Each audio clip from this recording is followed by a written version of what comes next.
ರಾಜ್ಯ ಸರ್ಕಾರ ಹಾಲಿನ ದರವನ್ನ ಏರಿಕೆ ಮಾಡಿರುವುದನ್ನ ಖಂಡಿಸಿ ಮೈಸೂರಿನಲ್ಲಿ ಕನ್ನಡಪರ ಸಂಘಟನೆಗಳು ಈಗಾಗಲೇ ಪ್ರತಿಭಟನೆಯನ್ನ ನಡೆಸ್ತಾ ಇರ್ತಕ್ಕಂಥದ್ದು. ನೀವು ದೃಶ್ಯಗಳಲ್ಲಿ ಗಮನಿಸ್ತಾ ಇರಬಹುದು, ಮೈಸೂರಿನ ಕನ್ನಡಪರ ಸಂಘಟನೆಗಳ ಒಕ್ಕೂಟದಿಂದ ಈ ಒಂದು ಪ್ರತಿಭಟನೆ ನಡೆಸ್ತಾ ಇರ್ತಕ್ಕಂಥದ್ದು. ಅವರು ಹಿಡಿದಿರ್ತಕ್ಕಂಥ ಪ್ಲಕಾರ್ಡ್ ಅನ್ನು ಕೂಡ ನೀವು ಗಮನಿಸ್ತಾ ಇರಬಹುದು.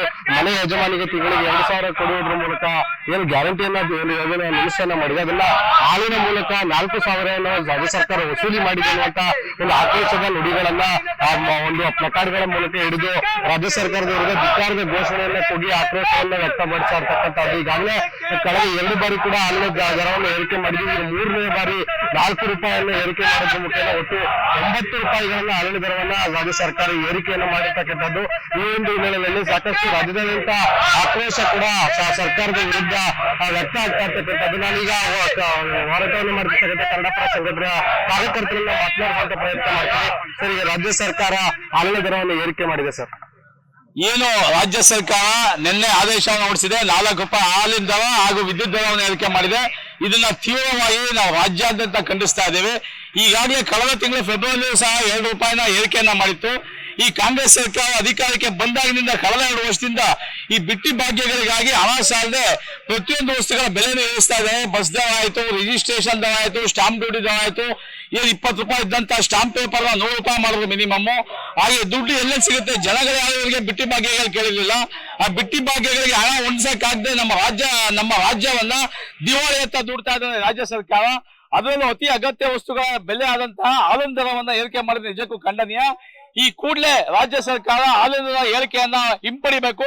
ಇಲ್ಲವಾದ ಪಕ್ಷದಲ್ಲಿ ರಾಜ್ಯಾದ್ಯಂತ ದೊಡ್ಡ ಮಟ್ಟದ ಹೋರಾಟಗಳು ನಡೆಯುತ್ತೆ ಅಂತ ನಾವು ರಾಜ್ಯ ಸರ್ಕಾರಕ್ಕೆ, ಮುಖ್ಯಮಂತ್ರಿಗಳಿಗೆ ಎಚ್ಚರಿಕೆಯನ್ನ ಕೊಡ್ತಾ ಇದ್ದೇವೆ. ಸರ್, ಹಾಲಿನ ದರ ಏರಿಕೆ ಮಾಡಿದ್ದಾರೆ. ಗಿಫ್ಟ್ ಅದು ಯುಗಾದಿ ಹಬ್ಬಕ್ಕೆ. ನೆಕ್ಸ್ಟ್ ಹಬ್ಬ ಆದ್ಮೇಲೆ KEB ಬಿಲ್ ಜಾಸ್ತಿ ಮಾಡ್ತಾರಂತೆ. ನಾನ್ ಕೇಳೋದೇನ್ ಗೊತ್ತಾ, ರೈತರು ಹೆಸರೇ ಪ್ರಮಾಣ ವಚನ ಸ್ವೀಕಾರ ಮಾಡ್ತೀರಿ. ಬಡವರು ಪಕ್ಷ ನಮ್ದು, ಬಡವ್ರಿಗೆ ಒಳ್ಳೇದ್ ಮಾಡ್ತೀವಿ ಅಂತೀರಿ. ಈ ಕಡೆ ಬಡವ್ರಿಗೂ ಬಿಟ್ಕೊಟ್ಟಂಗಲ್ಲ, ರೈತರಿಗೂ ಕೊಟ್ಟಂಗಲ್ಲ. ಇನ್ನೇನಕ್ಕೆ ನೀವು ಸ್ವಾಮಿ, ನೀವು 4 ರೂಪಾಯಿ 1 ಲೀಟರ್ಗೆ 4 ರೂಪಾಯಿ ಜಾಸ್ತಿ ಮಾಡಿದೀರಾ? ಏನ್ ರೈತರು ಕೊಡೋದು ಜಾಸ್ತಿ ಮಾಡಿದೀರಾ? ಇಲ್ಲ ನೀವು ನುಂಗಕ್ಕ ಇನ್ನೆಲ್ಲಿಂದ ದುಡ್ಡು ತೆಗೆದ್ಬಿಟ್ಟು ನೀವು ಬಿಟ್ಟಿ ಭಾಗ್ಯನ ನಿಮ್ಮ ತೇಪೆಗಳನ್ನ ಮುಚ್ಕೋಬೇಕು ಅಂತ ಕಾಯ್ಕೊಂಡಿದ್ದೀರಾ? ಇನ್ನೆಲ್ಲಿಂದ ತೆಗಿಬೇಕ್ರಿ? ಇನ್ನೆಲ್ಲಿಂದ ತೆಗಿತೀರಾ? ಇನ್ನೆಷ್ಟು ಬರೆ ಹಾಕ್ತೀರಾ ರೈತರು? ಹಾಲು ತುಂಬಾ ಅಗತ್ಯ ವಸ್ತು ರೀ. ಸಣ್ಣ ಮಗುವಿಂದ ವಯಸ್ಸಾದವರೆಗೂ ಹಾಲು ಬೇಕೇ ಬೇಕು. ನೀರ್ ಹೇಗೆ ಅತ್ಯವಶ್ಯಕತೆನೋ ಹಾಲು ಅವಶ್ಯಕತೆ. ದಯವಿಟ್ಟು ಹಾಲಿನ ದರನ ನೀವು ಹಿಂದಕ್ಕೆ ವಾಪಸ್ ತಗೊಳ್ಳಿಲ್ಲ ಅಂದ್ರೆ ಬರೀ ಇಷ್ಟೇ ಕೂಗಾಡ್ಬಿಟ್ಟು ಹೊರಗೆ ಮನೆಗೆ ವಾಪಸ್ ಹೋಗಲ್ಲ ಮುಖ್ಯಮಂತ್ರಿಗಳೇ. ಉಗ್ರ ಹೋರಾಟ ಮಾಡ್ಬೇಕಾಗುತ್ತೆ ರೈತರಿಗೆ. ಅದ್ರಲ್ಲಿ ಅಟ್ಲೀಸ್ಟ್ 3 ರೂಪಾಯಿನಾರು ರೈತರು ಕೊಡಿ, ನಾವು ಸುಮ್ನೆ ಆಗ್ತೀವಿ. ಇಲ್ಲಾಂದ್ರೆ ಉಗ್ರ ಹೋರಾಟ ಖಂಡಿತ ಮಾಡ್ತೀವಿ. 4 ರೂಪಾಯಿನೂ ಕೂಡ ರೈತರಿಗೆ ಕೊಡ್ತೀವಿ ಅಂತ ಸರ್ಕಾರ ಹೇಳ್ತಿದ್ರು. ಸುಳ್ಳು ಶುದ್ಧ ಸುಳ್ಳಿದು. ಹಳದೇ ಎಷ್ಟೋ 700 ಕೊಟ್ಟನೆ 2,000 ಕೊಟ್ಟನೆ ದುಡ್ಡು ಇಟ್ಕೊಂಡು ಅವ್ರಂತ ಅನುದಾನದೆಲ್ಲ ಬಿಜೆಪಿ ಕೊಟ್ಟಿರೋದನ್ನೇ ಕೊಟ್ಟಿಲ್ಲ ಇವ್ರುಗಳು. ಇನ್ನು ಇದನ್ನ ಕೊಡ್ತಾರ? ನಿಜವಾಗ್ಲೂ ಇಷ್ಟು ಸುಳ್ಳು ಸರ್ಕಾರ, ಇಷ್ಟು ಮೋಸ ಸರ್ಕಾರ ನಾವ್ ಯಾರನ್ನು ನೋಡಿರ್ಲಿಲ್ಲ ಸ್ವಾಮಿ. ಇಷ್ಟು ದರಿದ್ರ ಸರ್ಕಾರನ ಇನ್ನು ಯಾರ್ಯಾರ ಹತ್ರ ಕಿತ್ಬಿಟ್ಟು ನೀವು ಸರ್ಕಾರ ರಾಜ್ಯಭಾರ ನಡೆಸಬೇಕು. ನಾಚಿಕೆ ಆಗ್ಬೇಕು ನಿಮ್ಗೆ. ಮೊದ್ಲು ರಾಜೀನಾಮೆ ಕೊಟ್ಟು ಕೆಳಗಿಳಿರಿ ಮುಖ್ಯಮಂತ್ರಿಗಳೇ, ಇಳಿರಿ ಕೆಳಗಡೆಗೆ. ಇದಿಷ್ಟು ಕನ್ನಡಪರ ಸಂಘಟನೆಯ ಕಾರ್ಯಕರ್ತರ ಒಂದು ಆಕ್ರೋಶದ ನುಡಿಗಳಾದ್ರೆ. ನನ್ನೊಟ್ಟಿಗೆ ರೈತರು ಕೂಡ ಇದ್ದಾರೆ, ಅವರು ಕೂಡ ಪ್ರತಿಭಟನೆಯಲ್ಲಿ ಭಾಗಿಯಾಗಿದ್ದಾರೆ. ಸರ್, ಈಗ 4 ರೂಪಾಯಿನ ಏರಿಸಿ ನೇರವಾಗಿ ರೈತರಿಗೆ ಕೊಡ್ತೇವೆ ಅನ್ನುವಂತ ನಿಟ್ಟಿನಲ್ಲಿ ರಾಜ್ಯ ಸರ್ಕಾರ ಹೇಳ್ತಿದೆ ಸರ್.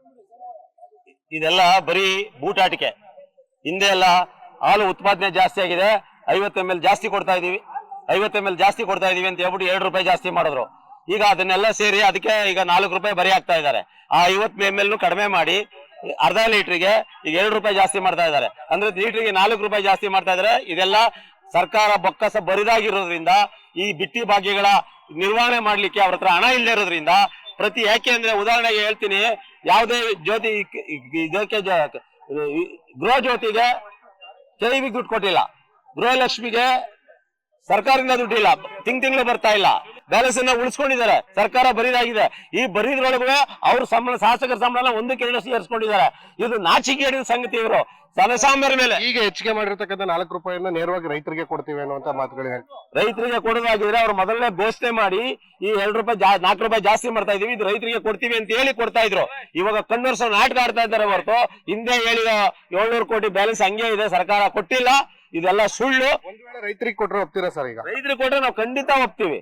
ರೈತರಿಗೆ ಕೊಡ್ಲಿ, ಸಬ್ಸಿಡಿ ಕೊಡ್ಲಿ, ಪಶು ಆಹಾರನ ಸಬ್ಸಿಡಿ ಕೊಡ್ಲಿ, ಎಲ್ಲ ಕೊಡ್ಲಿ. ಇದು ಒಂದು ಹಾಲಿನ ಬೆಲೆ ಜಾಸ್ತಿ ಆಯ್ತು ಅಂದ್ರೆ ಪ್ರತಿಯೊಂದು ಹಂತದಲ್ಲೂ ಒಂದು ಕಾಫಿ, ಟೀ, ಹೋಟ್ಲು ತಿಂಡಿಗಳು ಪ್ರತಿಯೊಂದು ಜಾಸ್ತಿ ಆಗ್ತದೆ. ಎಲ್ಲ ಫೀಡ್ಸ್ ರೈಟ್ ಎಲ್ಲ ಜಾಸ್ತಿ ಆಗ್ತವೆ. ಪ್ರತಿಯೊಂದು ಜನಸಾಮಾನ್ಯರ ಮೇಲೆ ಬರ್ತದೆ ಹೊರತು ಸರ್ಕಾರ MLA ಗಳಿಗೆ ಏನಿಲ್ಲ. ಅವರೆಲ್ಲ ಬ್ಯಾಟ ತಗೊಂಡು 1 ಡಬಲ್ ಸಂಬಳ ಮಾಡ್ಕೊಂಡು ಸುಖವಾಗಿದ್ದಾರೆ ಅವರು. ಇದಿಷ್ಟು ಇಲ್ಲಿನ ಕನ್ನಡಪರ ಸಂಘಟನೆಯ ಪ್ರತಿಭಟನಾ ನಿರತ ಕನ್ನಡಪರ ಸಂಘಟನೆ ಕಾರ್ಯಕರ್ತರು ಹಾಗೂ ರೈತರ ಆಕ್ರೋಶದ ನುಡಿಗಳಾಗಿರ್ತಕ್ಕಂಥದ್ದು. ರಾಜ್ಯ ಸರ್ಕಾರ ಹೇಳಿದಂತೆ ಏನಾದ್ರೂ 4 ರೂಪಾಯಿಗಳನ್ನ ರೈತರಿಗೆ ಕೊಟ್ರೆ ನಮ್ಮದೇನೋ ಅಡ್ಡಿ ಇಲ್ಲ, ಆಗ ನಾವು ಪ್ರತಿಭಟನೆಯನ್ನ ಕೈ ಬಿಡ್ತೇವೆ, ಇಲ್ಲವಾದಲ್ಲಿ ಇವತ್ತು ಸಾಂಕೇತಿಕವಾಗಿ ಪ್ರತಿಭಟನೆ ಮಾಡಿದ್ದೇವೆ, ಇದೇ ಒಂದು ಮುಂದಿನ ದಿನಗಳಲ್ಲಿ ಉಗ್ರ ರೀತಿಯ ಪ್ರತಿಭಟನೆಗಳಿಗೆ ನಾವು ಮುಂದಾಗ್ತೇವೆ ಅನ್ನುವಂತ ಮಾತುಗಳನ್ನ ಹೇಳಿರ್ತಕ್ಕಂಥದ್ದು. ಕ್ಯಾಮರಾ ಪರ್ಸನ್ ಮಧು ಜೊತೆ ಸಂದೀಪ್ ಕುಮಾರ್, ಅಶ್ವವೇಗ ನ್ಯೂಸ್, ಮೈಸೂರು.